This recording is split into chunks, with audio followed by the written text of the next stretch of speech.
we as a human family have to find a way out of this violent hell some are creating. And it can't be, it won't be by going to war. It's a time for active spiritual practice. Number one, it is absolutely critical as we choose our response, which is not to react, but as we choose our response, we must remember that spirit is in this too. There may be some who say, why did God let this happen? But the truth is, God didn't let this happen. We did.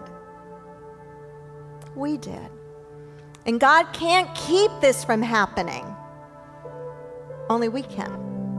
And that's really important that we remember, as a human family, that we remember that spirit is everywhere present. Secondly, that we cannot let anger determine our actions. Did you ever take actions because you were so angry that later on, when you had a moment of sanity, that you regretted the actions that you had taken? Absolutely. Absolutely. That is true, not just individually, that is true as a nation. We cannot let anger determine our actions, not individually and not collectively. An eye for an eye, as Gandhi said, makes the whole world blind. Thirdly, we must not shut down in fear. And boy, it could be easy to do.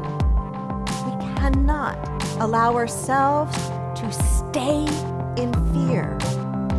We must stay open. We must stay strong. We must trust that there is a power and a potential within us for greater good. Fourthly, we need to recognize that this is a call to action. It is a call for a new way of being, a new way of living. We must work at a different level, talking not only about the old actions, but the old consciousness that made those actions seem reasonable. What happened in Paris is an effect, a horrible effect. We must deal at the level of cause and not at the level of effect.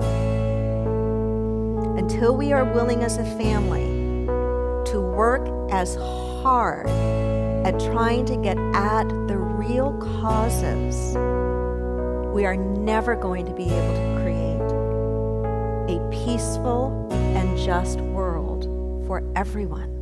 And I do not agree that the world is falling apart, because I absolutely know that the vast majority of us want the same thing. So this is a call for action. It's a call for action. What does that mean to you and me sitting on this side of the pond? It means that we anchor ourselves in the spiritual truths that we know, that we do not demonize people. It means that we know that culture changes and attitudes change with consciousness and with conversation. So we watch the words that we speak. And we look deeply inside of ourselves for any of those places within us that we marginalize others, or that we fall asleep, or that we think it's okay to think ill of this group of people or that group of people. It means that we recognize the power in the voice that we have, and that part of living our spiritual truth is having the courage to not just live it in the safety of this place with people who already think like you do and I do, but to be the voice for that out there, coming from a clarity of consciousness and a heart rooted in compassion. Namaste.